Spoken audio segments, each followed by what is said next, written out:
La Côte d'Ivoire a perdu son président du Conseil économique, social, culturel et environnemental. Il s'agit de Charles Kofi Dibi, c'était hier à Abidjan. Des détails dans ce journal. Kupela, l'un des plus grands foyers de la chrétienté au Burkina Faso, a un nouvel archevêque. Il répond au nom de Monseigneur Gabriel Sayago. La nouvelle a été annoncée hier aux fidèles catholiques de Kupela. Vous en saurez plus dans cette édition. Le MIEP, la mission internationale d'évangélisation et de prière, rend grâce à Dieu pour ses bienfaits. C'était lors d'un culte hier dans la commune rurale de Saba. Plus de précisions tout à l'heure. Bonjour et merci de suivre l'actualité sur LCA, la chaîne africaine. En cette journée dominicale, parlons religion. Kupela a un nouvel archevêque.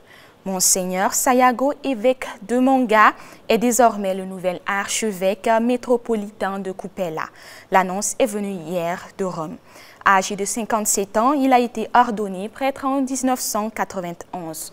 Monseigneur Gabriel Sayago succède à Monseigneur Séraphin Rwamba, qui a déposé sa renonciation depuis l'année dernière, comme les textes canoniques le recommandent dès l'âge de 75 ans. En attendant de trouver un nouvel évêque à Manga, Monseigneur Gabriel Sayago demeure l'administrateur apostolique de ce diocèse. Restons toujours en religion pour découvrir la mission internationale d'évangélisation et de prière. Elle a réuni ses fidèles hier. Elle veut vulgariser son ministère auprès de toute la communauté chrétienne. Pour ce faire, elle a tenu un culte hier à Saba, une commune située à la périphérie de Ouagadougou. Benjamin Kwame et Constantin Sieda y étaient. Suivez ce reportage.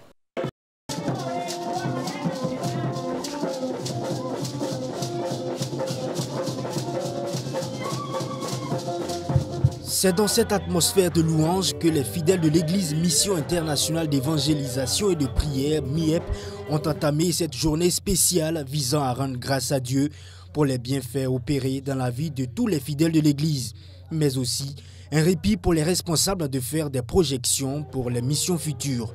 Ce culte d'action de grâce s'est poursuivi avec des temps de prière et d'enseignement où l'on retiendra que le ministère donné par Dieu ne doit pas être utilisé pour chercher de l'argent. Vous n'allez pas voir que quelqu'un a dit que c'est pasteur Jonas qui a dit de donner 1000 francs ou bien de s'aimer. Mon Dieu n'est pas un Dieu pauvre. Ce Dieu qui m'a envoyé là, c'est ce Dieu-là qui pourvoit aux besoins de moi. C'est pourquoi, quand vous allez voir des ministères, ces ministères ne fonctionnent pas parce qu'il faut l'argent. Et quand vous cherchez l'argent dans ces ministères, vous allez voir que ça ne peut pas prospérer. Outre la louange, quelques fidèles de la MIEP ont partagé des témoignages de vie avec leur Père pour l'exhorter à croire et faire confiance davantage à Jésus-Christ en toutes circonstances.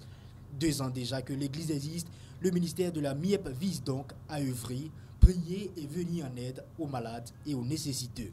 C'est une mission où nous sommes fondés pour pouvoir libérer les gens, ceux qui sont malades, ceux qu'on dit que la société a abandonné, ceux qui ont des problèmes. C'est foyer, c'est la procréation. Quel qu'en soit le problème que tu as, quand tu viens, ce ministère-là te libère. Donc nous avons cette vision de libérer les gens, ce que la société a abandonné. Des intentions de prière ont été également formulées à l'occasion pour le retour de la sécurité au Burkina Faso. Sachez aussi que la MIEP est présente au Niger et en Côte d'Ivoire où elle poursuit sa mission. Vous avez sans doute connu ou entendu parler de Reinhard Bonnke, un des évangélistes les plus influents en Afrique. Il a visité à plusieurs reprises le Burkina Faso. Il a tiré sa révérence hier à l'âge de 79 ans. L'homme a consacré sa vie entière à l'évangélisation dans plusieurs pays africains. Selon une déclaration signée par sa femme, il est décédé paisiblement entouré de toute sa famille. Ouvrons à présent le chapitre politique de cette édition. Le Congrès pour la démocratie et le progrès au Burkina s'est penché hier sur le cas des sanctions infligées à 27 Dès lors, réunis à Ouagadougou, ils ont décidé de lever les dites sanctions pour suivre une recommandation du président d'honneur du parti, à savoir le président Blaise Compaoré. Le compte rendu de Gildas Da et de Bassirou Sawadogo. Les sanctions des 27 frondeurs du CDP sont désormais levées. C'est la principale décision du congrès extraordinaire du CDP.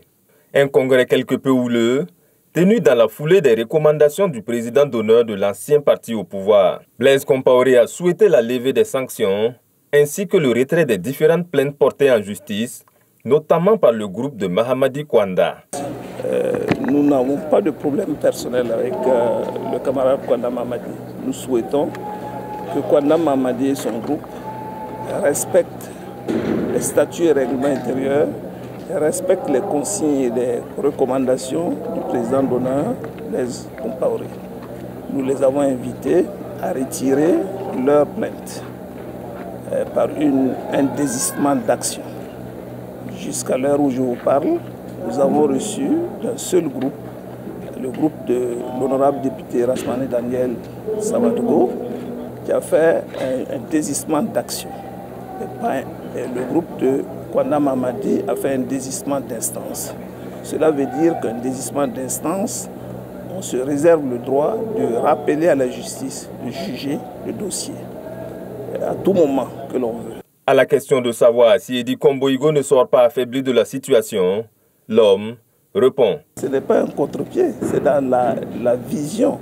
Le président Edi Komboigo ne souhaite pas sanctionner, encore moins exclure un seul militant. D'autant plus que notre politique, c'est d'élargir nos bases et d'apporter plus de militants. Mais des militants disciplinés, des militants qui se soumettent aux statuts et aux règlements intérieurs. Mais je suis également le garant du respect de ces statuts. Si nous constatons, après plusieurs appels, que certains militants ne vont pas dans ce sens, nous assumons et nous prenons notre responsabilité. Pour le moment, la main est tendue aux 27 militants qui ont brillé par leur absence à ce congrès. Quant aux démissionnaires, ils doivent déposer à nouveau une demande d'adhésion pour réintégrer le CDP, parti qui escompte désigner son candidat à la présidentielle 2020 dans les plus brefs délais. Et Edi Komboigo dit n'écarter aucune option allant dans ce sens. La capitale politique ivoirienne Yamoussoukro a rendu hommage hier au père fondateur de la Côte d'Ivoire.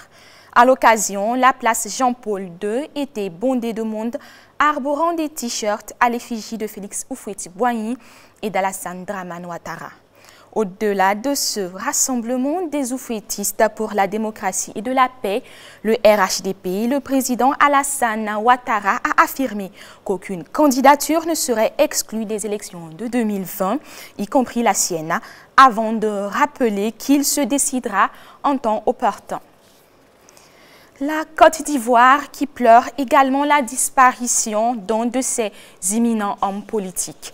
Il s'agit de Charles Kofi Dibi, décédé hier à Abidjan à l'âge de 62 ans, des suites d'une longue maladie selon des sources proches de sa famille.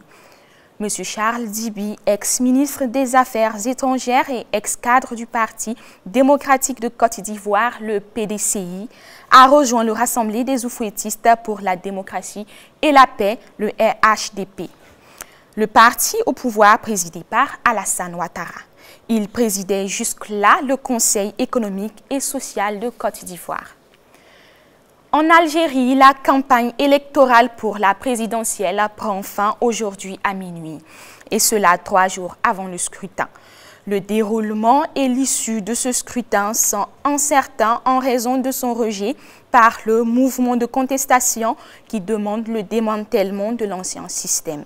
Les 5 candidats en lice ont tous participé ou soutenu les 2 décennies de présidence de Bouteflika déchue il y a de cela quelques 7 mois. Ils sont donc vilipendés par une bonne partie de la population. C'est ainsi que s'achève cette édition. Demain, vous serez en compagnie de Benjamin Kwame pour une nouvelle session d'information, toujours sur LCA, la chaîne au cœur de l'Afrique.